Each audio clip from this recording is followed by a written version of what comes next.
Welcome to Tabletop Gameplay Friday. And today we're talking about Lady and the Tiger. 5 games in one? What? What?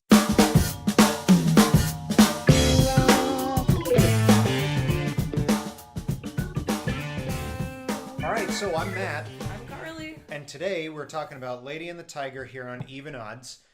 It's a really great game. Yeah. I think we've decided that we're gonna just show you games that we recommend. If you see them on our channel, we're saying that we have found a cool game that we think that you should look into. That we want to recommend. That's what. Also, you might have noticed we've got a new little we're gonna try this thing out. here. Yeah, we're gonna try it out. It's our board of our elements of excellence. Here on Even Odds. You know, we're just gonna put a couple bullet points every review, just to help us stay on track and to kind of give you just a real quick, easy focus on what we like about the game. Yeah. First thing that we really liked about The Lady and the Tiger is that it is 5 games in one. What they've done is they've taken a set of cards. Yeah, so it comes with the 4 primary, one red tiger, one blue tiger, one red lady, one blue lady, and they have the gold borders. And then you've got 6 of blue and 6 red with, anyway, it's 12 of these, 2 wild cards, a bunch of gems in 5 different colors, and yeah, so... And 4 of these, door back cards. And so that's all it is. That's everything in the game. That's all that's in the box. And then they have some reference cards as well for different games. But what they've done is they've taken these 18 cards and some gems, and they've made 5 games out of it. Mm-hmm. So that is super cool. Yeah.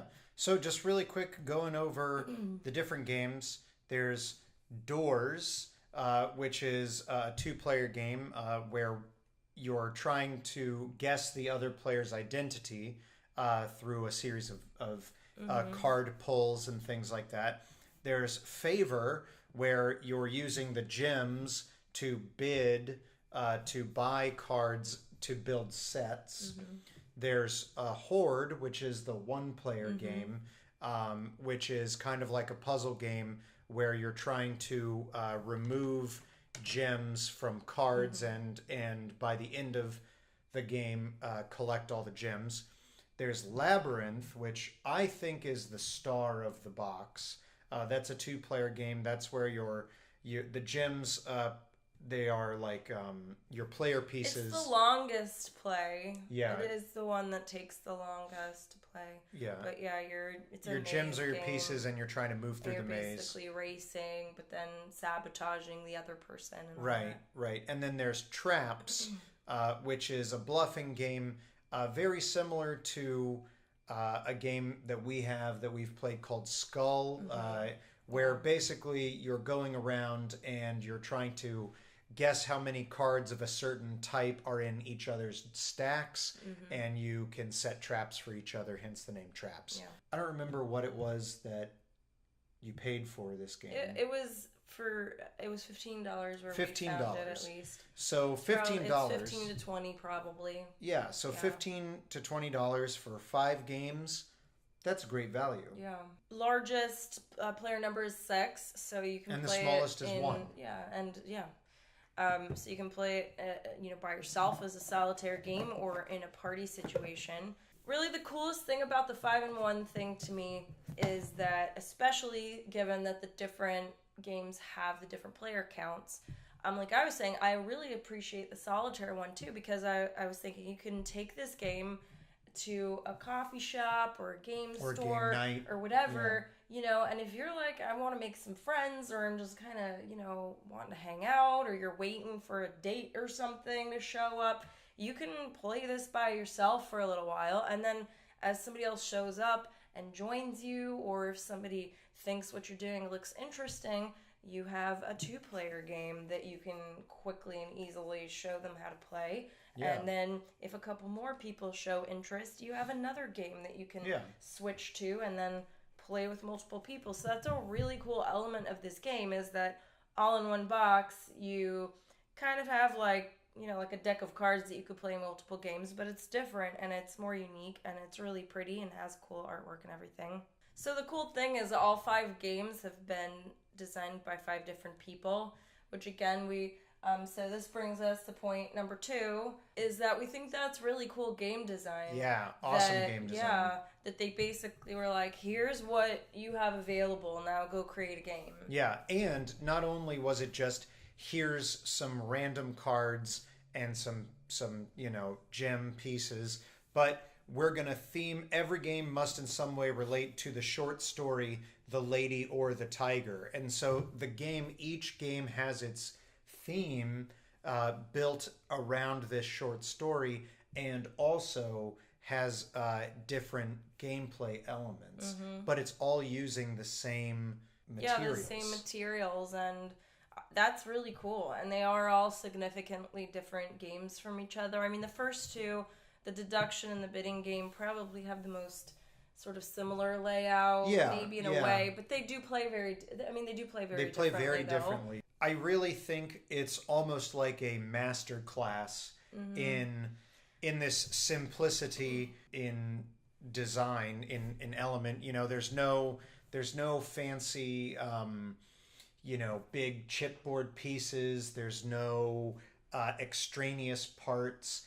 Everything is just contained in 18 cards, a selection of gems, a couple reference cards, and a rule book, and that's it. And like the fact that you have these people, I think all told it's 7 people worked on the game. I'm sure at least one was the illustrator, which it's important to note, really great art and everything on the cards, really aesthetically pleasing.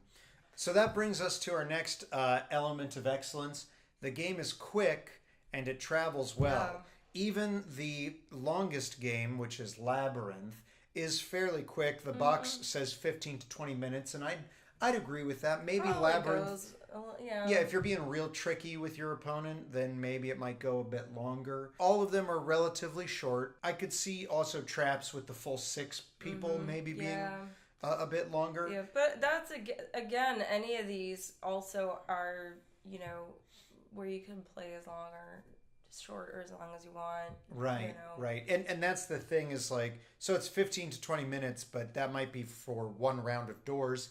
You might play, after that, you might play a round of Traps or Favor, and you keep going from there. And it travels really well. The entire thing fits in this box, which is, pretty small, about the size of my hand lengthwise. I wouldn't say it would fit in your pocket, but it would definitely fit in a backpack or a travel carry-on bag or something like that. I think we'll definitely be taking this with us next time we go, like on a plane flight or something, to play in the airport while we wait or something like that. Definitely, because we have a few games that are smaller, that are simple card things, and we love those games, but this has 5 games in one, which, like, legitimately are all really cool. Yeah, so like I said, I mean, my primary element of excellence for this one is, I think it really is like a good one to share with people and like get friends, be great at like a board gaming cafe or something to bring or open up. Yeah. Because you could really meet some people with it. Speaking of getting friends too, I think this is a great one too for your maybe non-gamer friends to introduce them, to show them, how simple, like every game is pretty simple because all they have are 18 cards and some gems. So none of the games are super difficult to grasp. That's probably any cons about the game at all is it does have the learning curve associated with the games. But, that's to be expected in this world, obviously, of gaming. And, it's, they're all fairly straightforward. But it is 5 learning curves in one game. And then our last thing that we're going to start doing... Which was my idea, and we'll see how it goes. Let me know. Let us know. Yeah.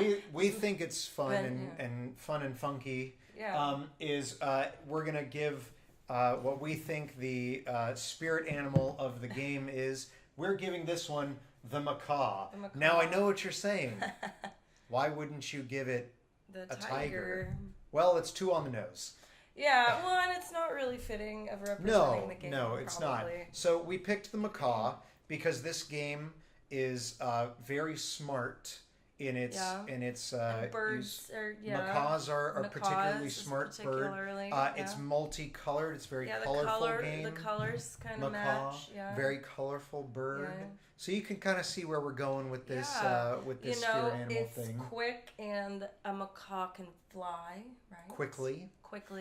There you go. You Well, I guess know, you can't fly slowly, can you? It's, you know, I mean, birds like macaws are kind of like artfully beautiful. Yeah. Right? And so is this game. There you go. I mean, my only maybe modification, I was just thinking as I was looking at this, would maybe put a mini macaw, because it is kind of small in comparison to a macaw. So maybe like a pygmy macaw. So there you go. That's the that's beautiful it. macaw. That is Lady and the Tiger. Lady and the Tiger. Right. We really like it. We hope you like it. You should definitely get it. Check it out. Tell us what you think down below in the comments. If you liked the video, give us a thumbs up. Let us know what you liked about it. If you didn't like the video, hey, let us know too. And of course, if you want to see more videos like this, hit that subscribe button. We'll be uploading new videos every Wednesday for Warhammer Wednesdays and every Friday for For every Friday for Tabletop Gameplay Fridays. And hopefully maybe we're going to expand soon. We were talking about doing Talk About Tuesdays, where we might talk about some things while relating eating tacos to the and so on. So we've got things that we got stuff in the works, hoping to do. And, it's all a work in progress. Yeah. All right. Well, thank you so much for watching, and we'll see you on the next one. Bye.